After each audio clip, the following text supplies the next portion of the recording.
Good morning, welcome back to my channel GS world group संदेश।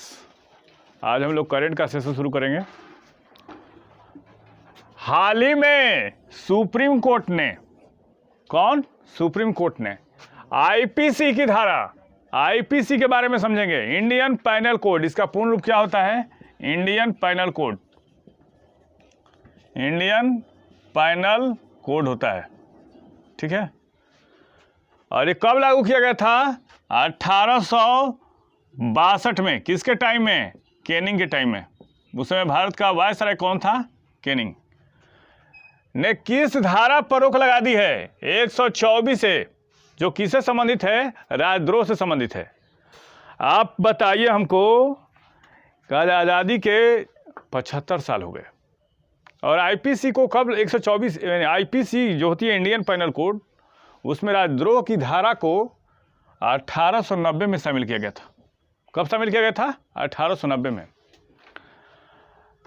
अंग्रेजों के time का एक कानून अंग्रेजों ने 2009 में समाप्त कर दिया, लेकिन भारत में अभी भी ये चल रहा है, राजद्रोह। आईपीसी की धारा 124 है, अभी तक चल रहा है। अब देखिए राजद्रोह किससे संबंधित है? 124 से किससे संबंधित है? ये राजद्रोह से संबंधित है। और राजद्रोह होता क्या है, इसके बारे में देख लेते हैं हम लोग। जब कोई अपने कृत्यों, मतलब अपने वर्क से सरकार के प्रति, किसके प्रति? सरकार के प्रति असंतोष को उत्तेजित करने का प्रयास करता है, तो उसे राजद्रोह माना जाता है। और गांधी जी इसी एक्ट के तहत बहुत बार जेल गए थे। और आज भी एक कानून है भारत में, औपनिवेशिक कानून आज भी है, जबकि ब्रिटेन ने इस कानून को 2009 में ही समाप्त कर दिया गया। फिर भी अंग्रेजों का कानून हम लोग ढो रहे हैं। हाल ही में सुप्रीम कोर्ट के 3 जजों के एक बेंच ने फैसला दिया कि इस पर आप पुनः विचार करें, इस पर रोक लगाएं, क्योंकि इसका गलत इस्तेमाल हो रहा है। इसलिए कानून चर्चा में है, आज करंट के सेशन में है। अब देखिए सुप्रीम कोर्ट की स्थापना कब की गई थी? 28 जनवरी 1950 को। कब की गई थी? 28 जनवरी 1950 को की गई थी। और किस अनुच्छेद में सुप्रीम कोर्ट? 124 में है। अनुच्छेद किस में है? आर्टिकल 124 में है। और किसके समय में लाया था? 1862 में आईपीसी, इंडियन पैनल कोड को लागू किया गया था। किसके समय में? कैनिंग के टाइम में। और जब आईपीसी लागू किया गया था तो उस समय 124 जो है सेडिशन एक्ट, उसको नहीं जोड़ा गया था। इसको जोड़ा गया था आईपीसी में। कब शामिल किया गया था? 1890 में शामिल किया गया था। आया समझ में? आगे देखिए, हाल ही में कितने भारतीयों को पत्रकारिता के क्षेत्र में दिया जाने वाला पुलित्जर पुरस्कार, कौन पुरस्कार? पुलित्जर पुरस्कार से सम्मानित किया गया है? तो ये 4 भारतीय हैं। और पत्रकारिता के क्षेत्र में सर्वश्रेष्ठ पुरस्कार है पुलित्जर पुरस्कार। इसके बारे में देख लेते हैं कितने लोगों को दिया गया है इस बार 2022 में। कब? 2022 में तो दिया गया है अदनान अबीदी, पहला व्यक्ति। दूसरा है सन इरशाद मट्टू, अमित दवे और दानिश सिद्दीकी को मरणोपरांत दिया गया है। अफगानिस्तान में तालिबान का जब वहाँ पे कब्जा कर रहा था तो उसके रिपोर्टिंग करने गए थे। और वाशिंगटन पोस्ट के पत्रकार थे। किसके? वाशिंगटन पोस्ट के पत्रकार थे। इनको मरणोपरांत दिया गया है। और इसकी शुरुआत कब की गई थी? 1917 से शुरुआत हुई थी। कौन? पुलित्जर पुरस्कार। कब से? 1917 से। और किस क्षेत्र में दिया जाता है? पत्रकारिता के क्षेत्र में दिया जाता है। और कितने कैटेगरी में दिया जाता है? 21 कैटेगरी में दिया जाता है। कौन? पुलित्जर पुरस्कार। और पुलित्जर पुरस्कार जो है अमेरिका का ही नहीं, विश्व का सबसे प्रतिष्ठित पुरस्कार है। क्या है? विश्व का सबसे प्रतिष्ठित पुरस्कार है। 11 मई को हाल ही में कौन सा दिवस मनाया गया? राष्ट्रीय प्रौद्योगिकी दिवस। क्यों मनाया जाता है पहले इसके बारे में हम लोग देख लेते हैं। क्योंकि 11 मई 1998 को भारत ने 3 परीक्षण किए थे, एटॉमिक परीक्षण किया था। एटॉमिक परीक्षण किया था और किसके नेतृत्व में किया था? APJ अब्दुल कलाम, APJ अब्दुल कलाम के नेतृत्व में। जो APJ अब्दुल कलाम जो भारत के 11वें राष्ट्रपति बने। पूछ सकता है कौन? 11वें राष्ट्रपति बने, 11वें राष्ट्रपति बने। और कहाँ किया गया था? ये पोखरण में किया गया था। कहाँ पे? पोखरण में किया गया था। कहाँ पे? पोखरण में किया गया था। और इसलिए प्रौद्योगिकी दिवस मनाया जाता है। यह पहली बार कब मनाया गया? 11 मई 1999 को मनाया गया। कब? 1999 को। यह दिवस वैज्ञानिकों, साइंटिस्ट, शोधकर्ताओं, इंजीनियरों और विज्ञान और प्रौद्योगिकी के क्षेत्र में शामिल अन्य सभी उपलब्धियों पर आभार जताने के लिए मनाया जाता है। 11 मई को ही भारत ने पहला परमाणु परीक्षण कब किया था? 1974 में। दूसरी बार कब किया? 1998 में। या कब कब किया? 11 को किया था और 14 को किया था, 2 दिन किया था। 11 को कितने परीक्षण किए गए थे? तो 3 एटॉमिक परीक्षण किए गए थे। और उस समय प्रधानमंत्री कौन थे? वाजपेयी।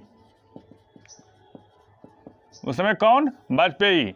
भारत जब परमाणु परीक्षण किया तो परमाणु परीक्षण करने वाले छठा देश बना। कौन? परमाणु क्लब में शामिल होने वाला कौन सा देश बना? परमाणु क्लब में शामिल होने वाला कौन सा देश बना? होने वाला छठा देश बना। कौन? छठा देश। और 2022 में इसकी थीम क्या है? थीम पूछता है किसी एग्जाम के लिए तो सतत भविष्य के लिए विज्ञान और प्रौद्योगिकी में एकीकृत दृष्टिकोण है। सतत भविष्य के लिए विज्ञान और प्रौद्योगिकी में एकीकृत दृष्टिकोण है। भारत को किस अवधि के लिए एसोसिएशन ऑफ इलेक्शन अथॉरिटीज के नए अध्यक्ष के रूप में चुना गया है? 2022 और 24 के लिए। कब? किस अवधि के लिए? 2022 और 24 के लिए। और इसकी स्थापना कब की गई थी? किसका? एसोसिएशन ऑफ इलेक्शन अथॉरिटीज की स्थापना कब की गई थी? 1998 में। और इसका वर्क क्या है? इसका उद्देश्य खुले और पारदर्शी चुनाव, स्वतंत्र चुनाव प्राधिकरण और नागरिक भागीदारी आदि को बढ़ावा देना है। इसका वर्क है। ठीक है। अभी इसका अध्यक्ष कौन है? अभी इसका अध्यक्ष जो है फिलीपींस है। और फिलीपींस के नए राष्ट्रपति कौन बने हैं हाल ही में? ये बने हैं मार्कोस जूनियर। फिलीपींस के नए राष्ट्रपति कौन बने हैं? मार्कोस जूनियर बने हैं। और फिलीपींस की राजधानी कहाँ है? मनीला। एशियाई विकास बैंक का मुख्यालय कहाँ है? एशियाई विकास बैंक का मुख्यालय कहाँ है? ये मनीला है। कहाँ पे? और एशियाई विकास बैंक की स्थापना कब की गई थी? 1966 में इसकी स्थापना कब की गई थी? कब की गई थी? 1966 में एशियाई विकास बैंक की स्थापना की गई थी। मार्कोस जूनियर बने हैं। डेमा सेंट्रल मेसन कहाँ की राष्ट्रपति बनी है हाल फिलहाल में? तो बनी है कहाँ की? बारबाडोस की। और यूंग सुंग सोल कहाँ के बने हैं राष्ट्रपति? ये बने हैं दक्षिण कोरिया के। कहाँ के? दक्षिण कोरिया के बने हैं। और फ्रांस के पुनः राष्ट्रपति कौन बने हैं? Emmanuel Macron. फ्रांस के राष्ट्रपति हाल फिलहाल में कौन निर्वाचित हुए हैं? इमैनुअल मैक्रो बने हैं। कौन? इमैनुअल मैक्रो बने हैं। और जर्मनी के चांसलर अभी हाल फिलहाल में कौन बने हैं? जर्मनी के चांसलर ओलेफ शोल्ज।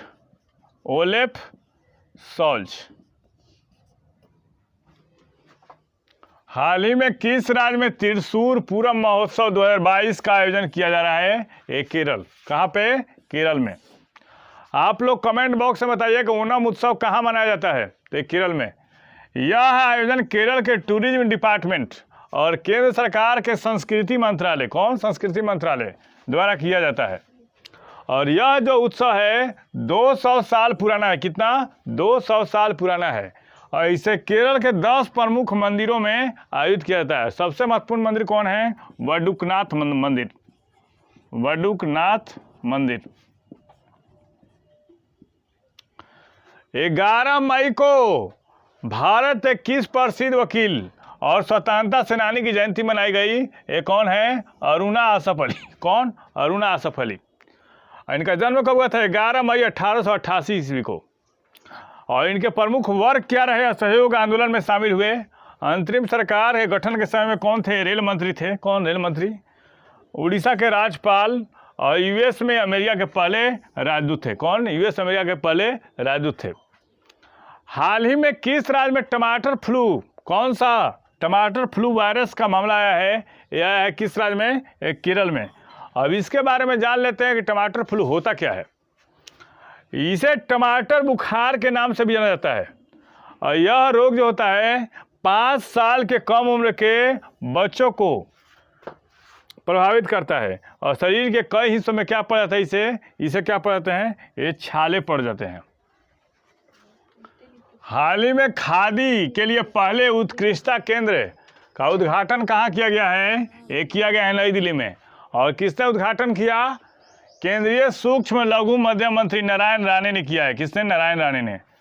और इसकी शाखाएं कहाँ हैं? इसकी शाखाएं हैं बेंगलोर में, कोलकाता में और शिलोंग में है। कहाँ पे? बेंगलोर, कोलकाता और शिलोंग। हाल ही में सुप्रीम कोर्ट कॉलेजियम ने 124 क्लॉज 2 के तहत, किसके तहत? 124 क्लॉज 2 के तहत सुप्रीम कोर्ट में कितने न्यायाधीशों की नियुक्ति हुई है? तो ये है 2 न्यायाधीशों की। और कौन कौन नियुक्त हुए हैं? गुवाहाटी उच्च न्यायालय के मुख्य न्यायाधीश सुधांशु धूलिया और गुजरात उच्च न्यायालय के मुख्य न्यायाधीश जमशेद बुजौर। और सुप्रीम कोर्ट में न्यायाधीशों की संख्या कितनी होती है? ये होती है 34, 34 होती है। और कॉलेजियम में भारत के मुख्य न्यायाधीश और सुप्रीम कोर्ट के कितने में जज होते हैं? ये 4 वरिष्ठ जज होते हैं कॉलेजियम सिस्टम में। इस चैनल के माध्यम से सही विषयों का तथ्यपरक विश्लेषण किया जा रहा है। आप इस चैनल से जुड़िए, लाइक कीजिए, सब्सक्राइब कीजिए। Thank you.